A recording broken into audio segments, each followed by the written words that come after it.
Hola, buen día. Soy Emma Montemayor, historiadora, genealogista y cronista honoraria de la ciudad de Cadereyta, Jiménez, Nuevo León. Y el día de hoy, en que estamos celebrando el 154 aniversario del natalicio del gran poeta Amado Nervo, quiero compartirte un relato escrito en el año de 1930 por el ilustre literato mexicano don Alfonso Reyes, en el cual habla sobre Amado Nervo y cómo sufrió una miserable niñez. El relato dice así: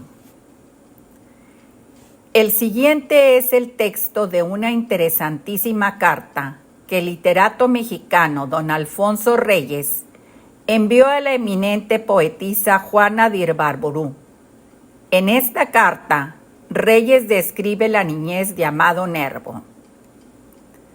Admirada y querida Juana, pronto se cumplirán 11 años de la muerte de Amado Nervo, acaecida en Montevideo, en el Parque Oda, el 24 de mayo de 1919.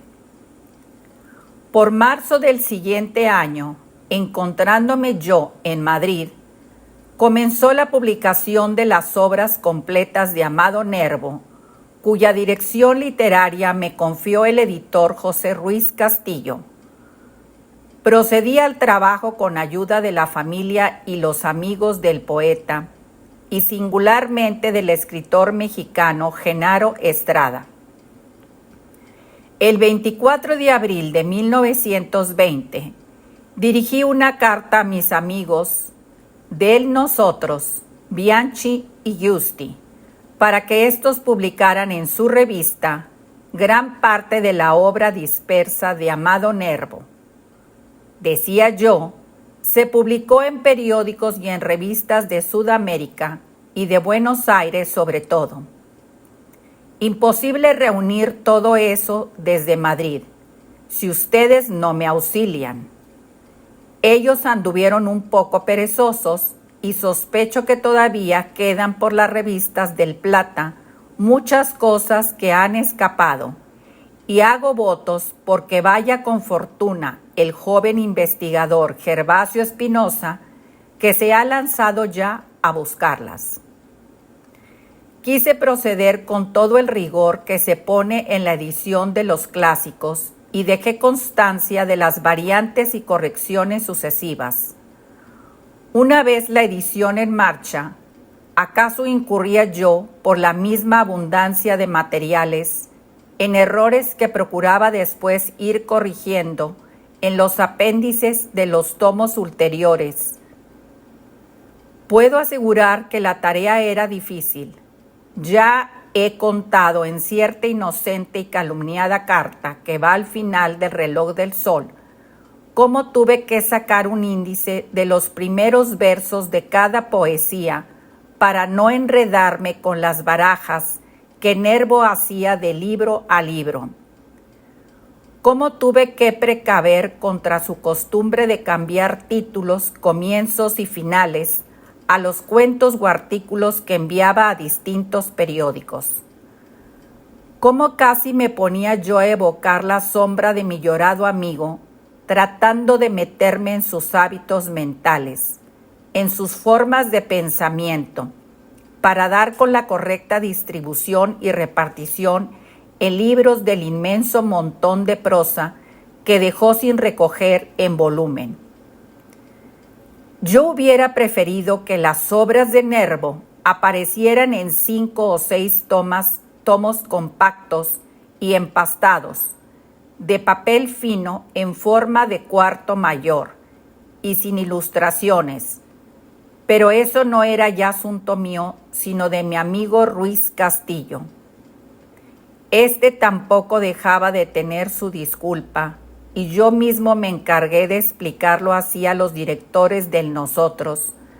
Tales son las dificultades del papel en estos días, que no somos dueños de la elección y tenemos que conformarnos con ese papel, pluma, que tendrá muchas ventajas, pero no la de permitir tomos como los que yo había soñado. Así, no ha habido más que limitarse, más o menos a la reproducción de los tomos originales casi libro a libro.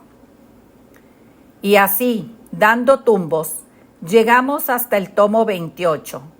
Ahora veo que el editor ha acertado a juntar todo un tomo número 29, bien nutrido y documentado, y con singular complacencia y agradecimiento he advertido que su mano benévola se resistió a borrar mi nombre de la portada, por más que yo sea ya del todo ajeno a la elaboración de este tomo suplementario. Todavía nos queda a los amigos de Nervo la tarea de ir coleccionando sus cartas, entre las cuales hay algunas de profundo valor humano.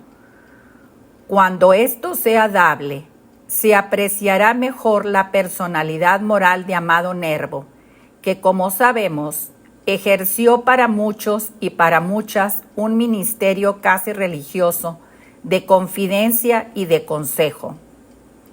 Yo, aunque he escrito ya un par de estudios, como La serenidad de Amado Nervo y El camino de Amado Nervo, y en mi tercera serie, el de Simpatías y Diferencias, y aunque ahora me propongo publicar otro sobre el viaje de amor de Amado Nervo, creo que se me queda mucho en el tintero, solo en lo que se refiere al trazo completo de la vasta personalidad sentimental del poeta. No digamos ya lo que sería el verdadero estudio técnico de su obra y la pintura del cuadro de época literaria y política en que se produce. En este sentido, van a ayudarnos muchos libros como La historia de la literatura mexicana, que acaba de publicar Carlos González Peña y que no me canso de recomendar a todos, y de la insustituible Antología de Genaro Estrada, que también se completa para la época posterior con la de Jorge Cuesta de los contemporáneos.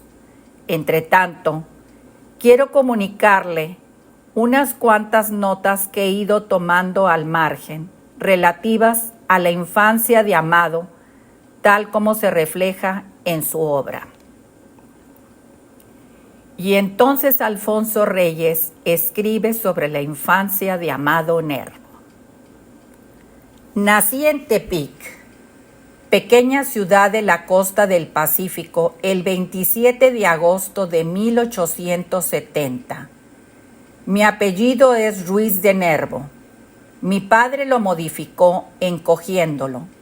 Se llamaba Amado y me dio su nombre. Resulté, pues, Amado Nervo, y esto, que parecía seudónimo, así lo creyeron muchos en América, y que en todo caso era raro. Me valió quizás un poco de mi fortuna literaria. ¿Quién sabe cuál habría sido mi suerte con el de Ruiz de Nervo ancestral? O si me hubiese llamado Pérez y Pérez. Empecé a escribir siendo muy niño, y en cierta ocasión una hermana mía encontró mis versos hechos a hurtadillas y los leyó en el comedor a toda la familia reunida. Yo escapé a un rincón. Mi padre frunció el ceño y eso fue todo. Un poco más de rigidez y escapó para siempre. Hoy sería quizás un hombre práctico. Habría amasado una fortuna con el dinero de los demás y de mi honorabilidad y seriedad me abrirían todos los caminos. Pero mi padre solo frunció el ceño. Por lo demás, mi madre escribía también versos y también a hurtadillas. Cuando niño, vivía yo en un caserón desgarbado, sólido y viejo, que era como la casa solariega de la familia. Oh, mi caserón desgarbado, sólido y viejo, vendido después a vil precio a no ser que advenedizos que fueron a turbar el silencioso ir y venir de los queridos fantasmas. En su patio famoso crecían bellos árboles del trópico, y en un rincón el viejo pozo de brocal agrietado y rechinante carril servía de guardia a una tortuga que desde el fondo y a través del tranquilo cristal del agua nos miraba, estirando cuando nos asomábamos su cabeza de repente, como en dios asiático. Moraban en esa casa con mis padres y mis hermanos, mis abuelita materna y una tía soltera, bella, apacible, retraída y mística, que murió a poco en flor y a quien tendieron en la gran sala en un lecho blanco, nevado de azares. La abuela había nacido en la época febril de las luchas por nuestra independencia, en La Barca, donde su tío era alcalde. Cuando el padre Hidalgo entró a la ciudad solemnemente, ella lo contemplaba, según nos contó muchas veces, pegada a la capa de su tío el alcalde. Más tarde, mucho más tarde, asistió a la jura del emperador Iturbide y recordaba las luchas del pueblo por recoger las buenas onzas de oro y de plata que para solemnizar el acontecimiento se le arrojaban en grandes y cinceladas bandejas. Por los rincones de la desgarbada casona revoloteaba la superstición popular. La tía mística tenía sueños fatídicos y la abuelita hablaba de tesoros enterrados. Ya lo he contado más despacio en el camino de Amado Nervo. La familia era numerosa y contaba, además del padre y de la madre, de 4 hermanos: Amado, Juan Francisco, Luis Enrique y Rodolfo Arturo, y 5 hermanas: Virginia, Catalina, estas 2 primas carnales, hijas adoptivas de los señores Ruiz de Nervo, María de los Ángeles, Elvira y Concepción. Como se ve, una verdadera familia patriarcal, una pequeña tribu. 13, contando a la abuelita y a la tía. Es todavía la tradición de la antigua clientela romana. En la poesía, Vieja Llave, en voz baja, poesía por lo demás muy conocida y que he oído ya recitar en las escuelas, encontramos otra vez a la abuelita, con la vieja llave cincelada pendiente a la cintura, yendo y viniendo del estrado a la cancela, de la despensa a los graneros, por los corredores de la casa, como yo mismo vi a mi madre en la infancia. La llave, dice, ya no cierra ni abre nada. En verdad, abre para él un mundo de recuerdos. Vuelve a aparecer ante sus ojos la casa paterna, el gran ropero de antaño, el arca que se vendió, el baúl de cuero. El mantón de seda fina que nos trajo de la China, la gallarda, la ligera, española, nao fiera. Porque la zona en la que el poeta nació, dominada por las corrientes del Pacífico, todavía está llena de semejantes objetos, y me aseguran que hay muchas chinerías por todo el camino de diligencias que va de Acapulco hasta México. Si por Veracruz y a través del Atlántico llegan a México las cosas de Europa, por la banda del Pacífico llegan los juguetes de lujo asiático, que también casan con algunos productos indígenas. Nervo habla de las porcelanas llenas de pájaros y flores, de marfiles de lacas y perfumes antiguos de la canela. El cacao, la vainilla, la suave mantequilla, los grandes quesos frescales y la miel de los panales, tentación del paladar. Y en este ambiente, en ese aroma, hay que representarse la infancia y la vieja casa de Nervo. Conoce qué relente, también de pelo de muchacha recién bañada, toda nuestra niñez, que he encontrado no sé en qué página perdida, tu torcida arquitectura dice de la llave. Tu torcida arquitectura es la misma del portal de mi antigua casa oscura que un día de premura fue preciso vender mal. Es la misma de la ufana y luminosa ventana, donde Inés, mi prima, y yo nos dijimos tantas cosas en las tardes misteriosas del buen tiempo que pasó. De esta casa sacó Nervo la vaga afición a recordar lo que no ha existido y cierto apetito por los colores, los olores y los sabores, es decir, misterio y voluptuosidad. También tuvo un maestro de musiva, pero todo para Nervo. Había de traer cierto aviso divino, cierto mensaje extraterrestre. Tuve en mi niñez un maestro de música, ciego.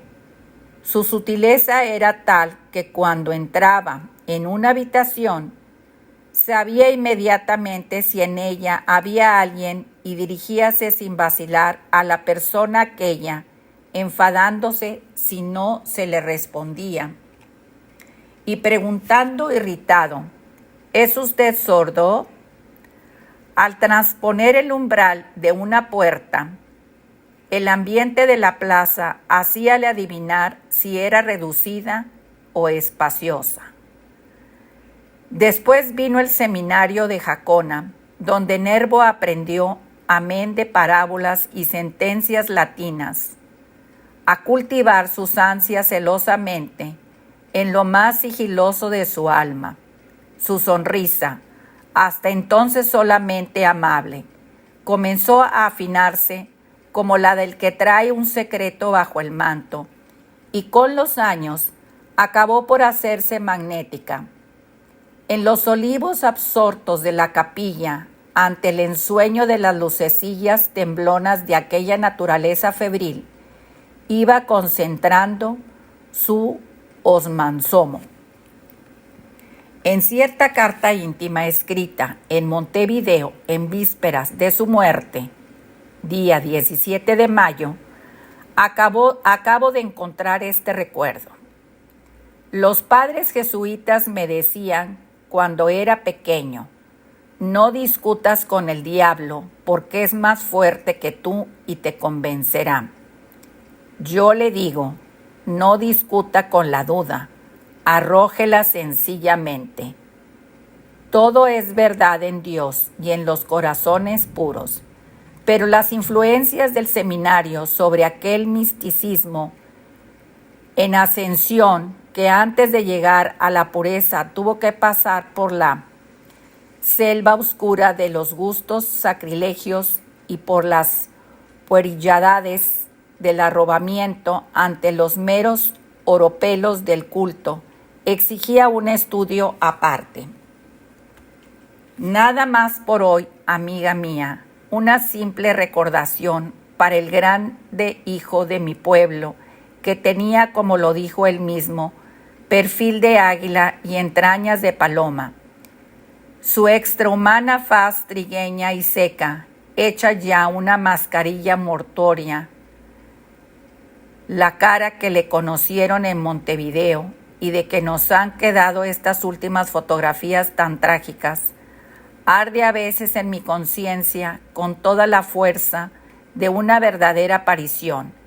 Estoy por creer que me anda rondando, como aquellos fantasmas de su abuelita que venían a denunciar el sitio de los tesoros enterrados. Besa sus manos devotamente. Alfonso Reyes. Y bueno, con esto concluyo este interesante relato que escribiera el